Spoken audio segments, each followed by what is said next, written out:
Hello everybody, I'm forecaster Dustin Staples. This is your latest WITN First Alert forecast on this Sunday, September 14th. Wishing you a good weekend. It's been windy is the key here for the next several days. Yesterday though, we had a lot of wind gusts between about 20 and about 30 miles an hour. He probably had some higher gusts in between. We just can't get every single sensor on that map, obviously. A bunch of numbers collided together, but overall we're going to be seeing some higher wind gusts continuing on as well. Clouds increasing this afternoon, followed by rain and breezy conditions to start out the week, with a little bit of the uptick of the humidity as we go towards the start of the week.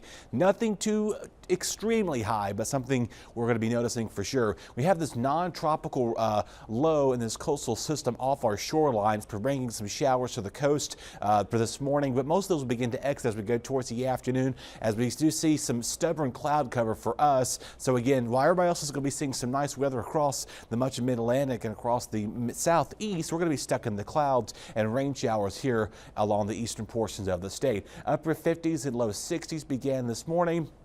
Latest update on this system here's got a 60% chance of developing here. Most models guidance has us forming somewhere along in this region over the next several days, but the good news is most model indications has us moving, kicking out to sea. So other than that, though, we'll watch that little area just right here, and again some outside of the, say, portion of the Bay of Campeche, outside of portions of Mexico on Puerto Rico. So we'll keep an eye on that for you as well. Then this afternoon here, mix of clouds and sunshine, temperatures upper 70s, low 80s, northeast breezes coming into play, about 10 to 15 miles an hour. Now again, showers along our coastline. Yes, some inland locations can pick up a light sprinkle or light shower today, but nothing too widespread. We'll go quiet tonight, start things off unsettled and quiet with cloud cover along the coast. Meanwhile, we'll get some showers start to moving in as we go towards the start of the morning and the early afternoon hours, holding a heavy rain kind of all afternoon and the evening. So pretty steady showers continue late tomorrow night, and you see some of these heavy bands is kind of over the same areas, continuing with that as well. So latest model guidance showcases some heavy rainfall here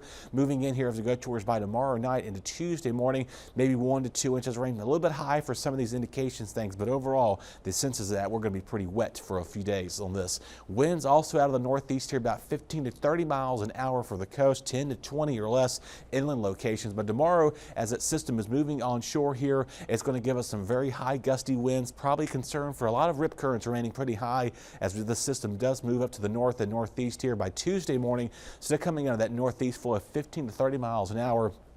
A good best bet, we'll have some windy conditions continuing on, but the wind gust also picking up pretty high too at times, about 20 to 30, 40 miles an hour. So don't be surprised, some isolated 50-mile-an-hour gusts towards the coast, some isolated 30, 35 miles an hour continuing to come into play by Tuesday morning as the system begins to push by as it goes towards the coming day. So something to keep in mind. It's going to get humid, it's going to get wet, it's going to get very windy here by Tuesday, and then it's going to slowly meander to that humid, not too bad range here over the coming weeks to come. So we'll keep coming days to come rather, so monitor that closely. A little different story on the rip currents today. Moderate for the Crystal Coast, same story for the southern Outer Banks, but high risk of rip currents again for our friends up to the northern Outer Banks. So again, if you're trying to be outside here, again, just watch out for a little bit of rain. Some morning showers turn breezy at times, off and on showers and storms for Monday and Tuesday. Mid 70s here, will get close to 80 degrees as we go towards the late week. But unfortunately, not a pretty beach week, nor our inland locations going to be pretty wet over the next several days to come, as highs will rebound to the upper 80s by next weekend. Watching out for some isolated pockets to upper 80s to near 90 degrees by Friday.